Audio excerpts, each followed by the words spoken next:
The Bible.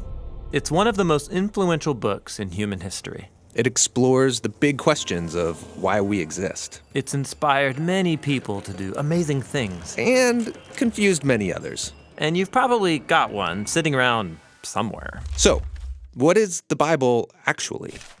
Well, the Bible is a small library of books that all emerged out of the history of the people of ancient Israel. And in one sense, they were just like any other ancient civilization. But among them were a long line of individuals called prophets. And they viewed Israel's story as anything but ordinary. They saw it as a central part of what God was doing for all humanity. And these prophets were literary geniuses. Really? Yeah, they expertly crafted the Hebrew language to write epic narratives, very sophisticated poetry. They were masters of metaphor and storytelling, and they leveraged all of this to explore life's most complicated questions about death and life and the human struggle. So, there's a lot of different authors writing this book. Yeah, and these texts were produced over a 1,000-year period, starting with Israel's origins in Egypt, then leading up to their kingdom with their first temple. But eventually, they were conquered by the Babylonians, who took them away into exile. Then, at a crucial moment in their history, many Israelites returned to their land. They built a second temple, they reformed their identity, and this is when the Jewish scriptures began to be formed into the shape that we have them today. Okay, the Jewish Bible. What's in it? Well, in Hebrew, it's called by an acronym, Tanakh. The T stands for Torah, sometimes called the Law. That's Israel's 5-book foundation story. The N stands for Nevi'im, the Hebrew word for prophets. And this section consists of the historical books that tell Israel's story from the prophet's point of view.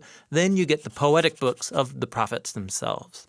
The K stands for Ketuvim, the Hebrew word for writings. This is a diverse collection of poetic books, wisdom books, and more narrative.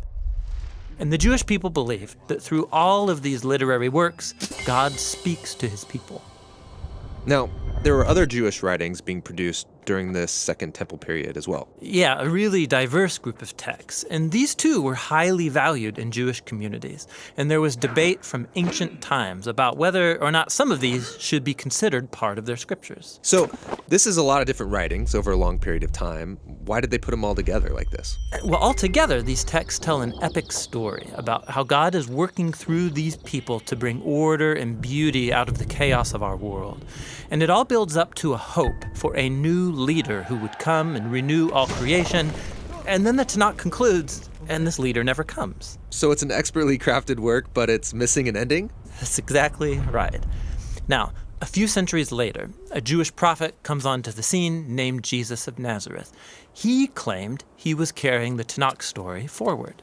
Yeah, so Jesus did a bunch of cool stuff, was killed, but his followers claimed he was alive from the dead. Yeah, they said that Jesus was that long-awaited leader who would restore the world. And so his earliest followers, called apostles, they composed new literary works about the story of Jesus. They called these Good News, or the Gospel. They formed an account called Acts about the spread of the Jesus movement outside of Israel.